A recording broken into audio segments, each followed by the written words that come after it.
What's up, YouTubers of the world? Mega Geek Mixer here to give you guys some comic book reviews for this week and for some that were in this last week. Now, before I get started, I want you to know that these aren't all the comics I'll be reviewing. These are just the comics I'm reviewing all as one. There are a few other comics out there that I would no doubt put on here as reviewing as one, but they've been so interesting. They have me having so much theories and ideas of what they're going in the direction of these first issues and so on. So what is happening in the story. So I've decided that for some of those, I'm gonna save for a solo video, just like I do with Teen Titans. So let's go ahead and get started. All right, first off, we'll start off on the Marvel side of things. First off, with the Champions here. So this is issue 5 of the Champions, and it pretty much just starts off with, now after Miles Morales told Ms.Marvel about what had happened and stuff, well, he's pretty much not being part of the Champions, but just to be honest, not many of them are, and that's kind of hurting Ms.Marvel. But we'll get to that here in a second. First off, we got Miles here visiting the mother of the girl that he saved but ended up sacrificing just to save Ms.Marvel. And while she doesn't know fully about what happened, Miles thought it'd be best to go over there and see her. And then he learns about the troll invasion going on in New York, and that lady just tells him to go on out there and be a hero. Let's just hope Miles will do that, because, yeah, they pretty much need all the help they can get, because it's getting so crazy. But it's even harder on Ms.Marvel here, because without her closest friends, such as Amadeus, Miles, and Sam, aka Nova, around, it's putting a lot of pressure on her. But, luckily for her, Cyclops returns. Now when he does return, he's not Teen Cyclops anymore, but he has the memory of the Teen Cyclops, so he knows about what's happening with the Champions. And when he gets there, he's able to help Ms.Marvel in taking down the troll invasion. Yeah, he's able to take down the troll invasion, and he's able to give her a bit of a pep talk that helps her out for the future, being the leader and all for the Champions, especially since the Champions are global now. They got all sorts of young heroes with them, and considering how Ms.Marvel's supposed to be the leader, oh, that's a lot of pressure on that girl. I can't blame her for feeling so pressured about that. But still, to know that Cyclops would come in and help Ms.Marvel out with that really does touch you. And, well, after that, though, one's gotta wonder what's gonna happen. Like, he ended up returning back to his present timeline, where it seems like, I don't know for certain, but it looks almost like,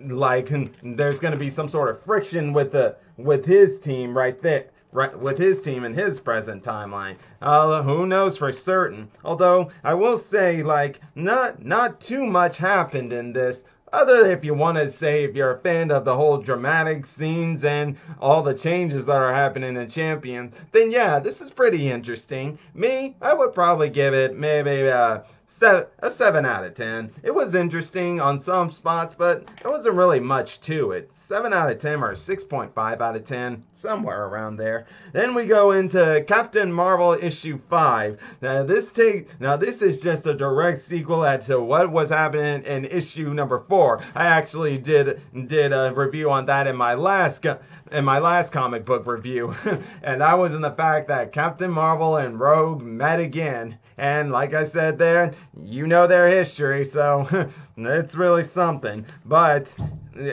what last left off in that issue is that Rogue was inside both the body and mind of Captain Marvel. She used that advantage to take out Nuclear Man for the momentary point, to the point that they got a little time in to get themselves back together, and they decided to team up to take on Nuclear Man. It was during that time, though, they went back out to the team who was trying to fight off Nuclear Man's army inside the island they were on that has a barrier so they can't escape. And it turns out Nuclear Man had a bomb, and that bomb was actually his son, a guy named Soam. And that's this guy right here. And unfortunately for Soam, he didn't know, and he wanted them to kill him. But of course, you know Captain Marvel and other heroes, they always want to try to find a way. They don't take lives. And hey, that's what the superhero world is like. I mean, that's how it is in the DC universe. So that's how it is in the Marvel universe. So yeah, there you go. But luckily, they were able to find a way to protect that kid from that bomb. That was in the fact that Rogue decided to use her flesh-to-flesh contact to be able to prevent that bomb from happening. But not only did it do that, it also caused that barrier on that island to be gone completely, and She-Hulk got her powers back, and that's where it led into a massive battle going down there. And unfortunately for Nuclear Man, he thought he looked like he was gonna be able to escape, but oh no. Here comes Captain Marvel. She's like saying, "You're not escaping at all, pal. Not after everything you've done." But he does eventually do escape, but not before taking his son with him. Sal? Yeah.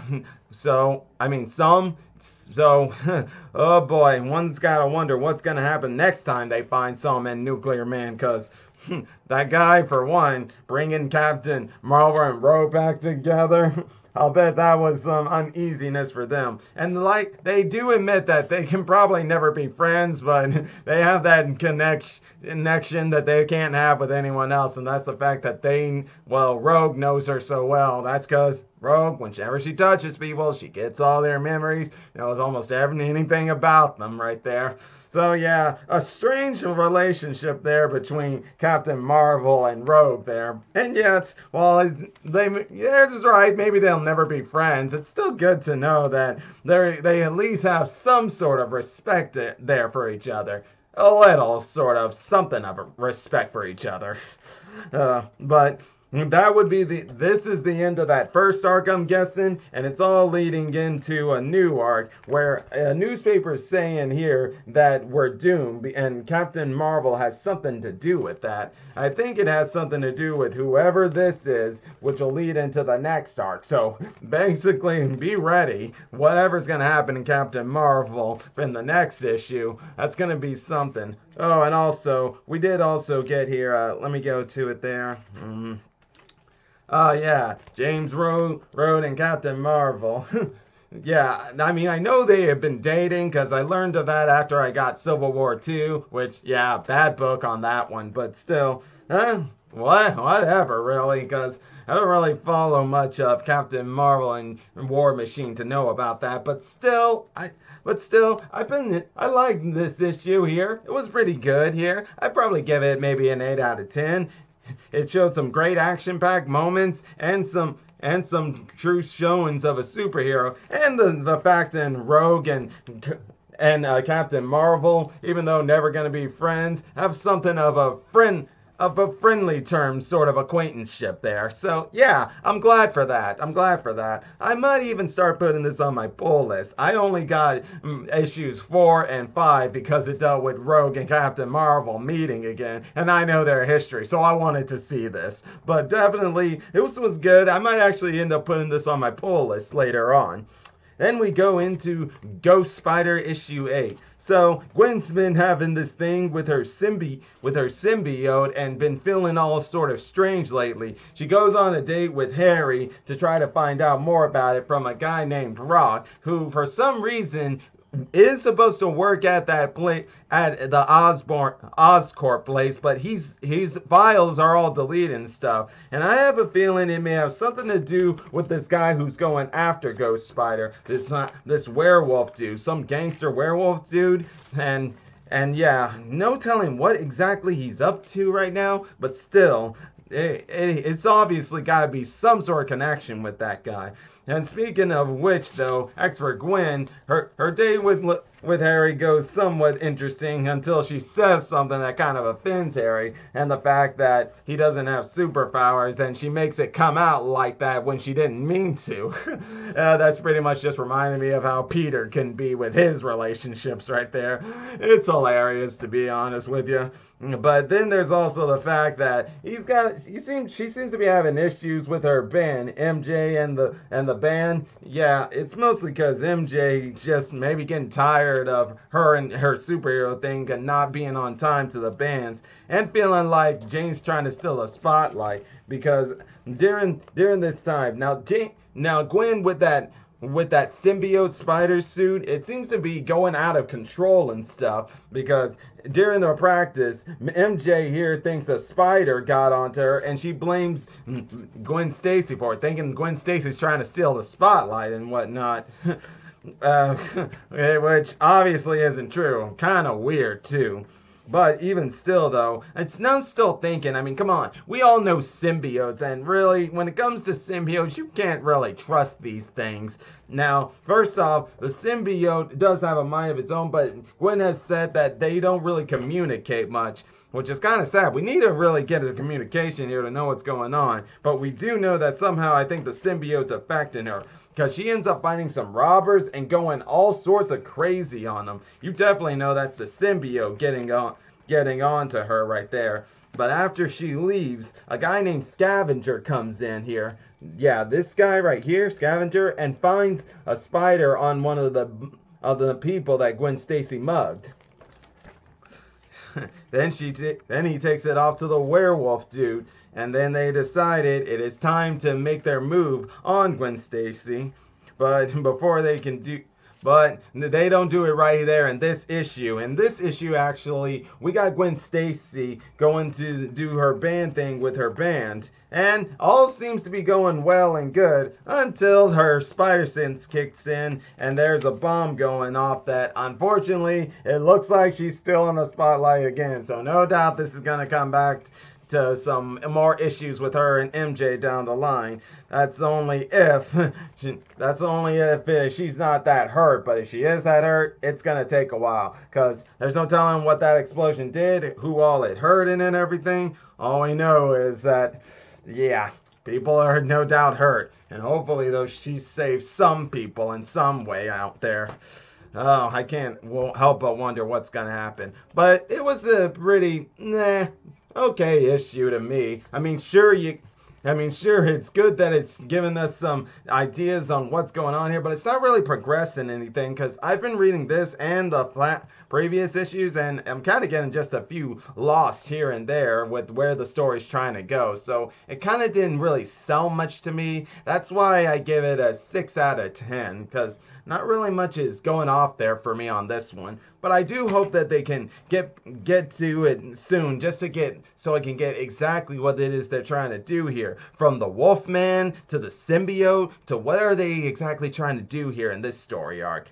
Now going on to the DC side of things, we are going into Josh Williams, who I'm glad he's staying on the Flash comics. I mean, he's been on them since DC Rebirth began, and dude, he has such great comics going forward for him, and all the things he's going to be going forward for this year. I mean, I said it before in my Flash annual, and all this other stuff that's been going on makes you wonder just what's going on. And well, now he's about to go into something here with the whole Flash Year 1 thing. In other words, to when he was young, lost his mother thanks to Reverse Flash traveling through time and killing, and his father was blamed for it, which led to him becoming a forensic scientist to find all the evidence possible, hoping one day it could lead to him getting his father out of jail and finding out who his killer was. And also showing in that time how, like, Iris kept running to him trying to get some answers, but no answers. And if y'all really know his origin stories, then y'all know that, yeah, one day he's in the science lab, lightning strikes him, chemicals get onto him, he's in a coma for some time, but then he wakes up and he's a super speeder. Now this is where actually it goes into something even more interesting, into the time when he was training his super speed. He kept burning up his shoes, almost having to always keep going back and forth to get new shoes that could better be worth for all that super running. But no go. It was just hilarious. Basically, I guess this was just their way of showing how he's going to work his way to getting those shoes that were used during the whole running fast thing at supersonic speed. And while he was doing all that training, though, it ended up taking him to a future. A very weird future, I might add. Like, to the point where it said, like, in the future, Flash loses Central City. Yeah, right here. Yeah, that's where it says. Flash loses Central City, but then when these army guys were going to attack him, an older version of himself shows up saying that, how many times do I have to tell you to stop time traveling before it breaks the barrier of the time barrier?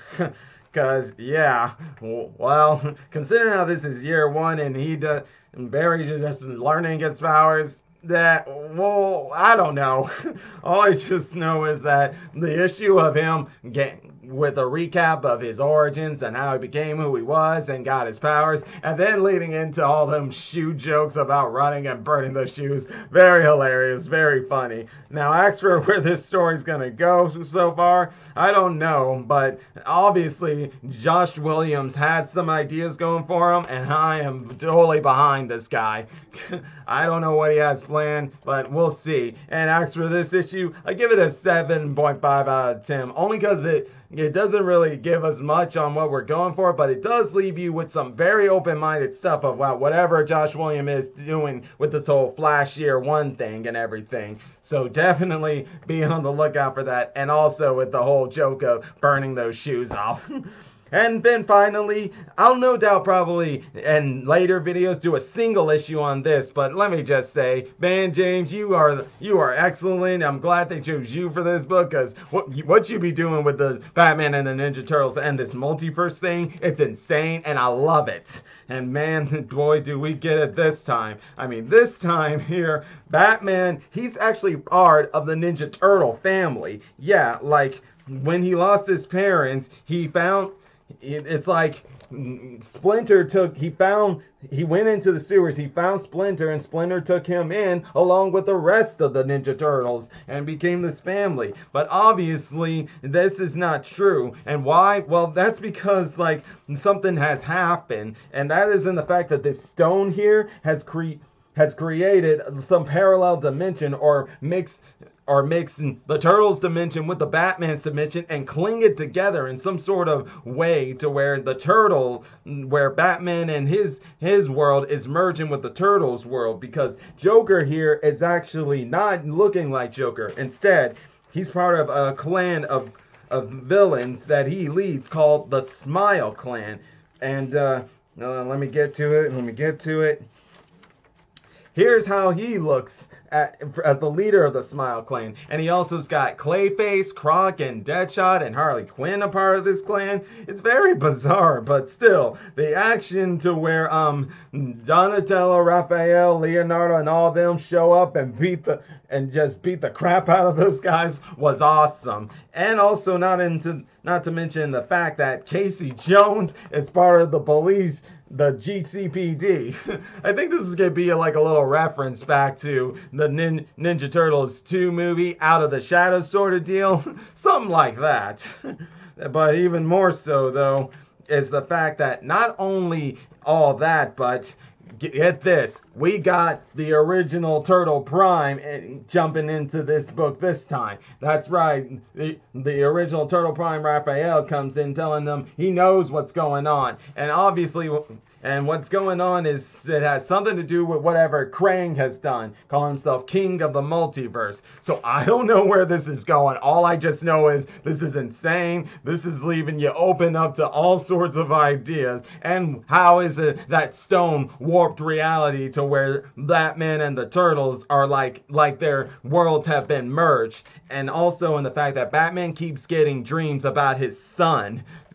It's not exactly directly told to us that that's his son he's dreaming about, but when he says this young kid with black hair, I think it's pretty obvious that that's him, if not Dick Grayson or if not all the Robins. But I had them mostly go with Damian, because it was Damian who's really been with the Turtles through all this.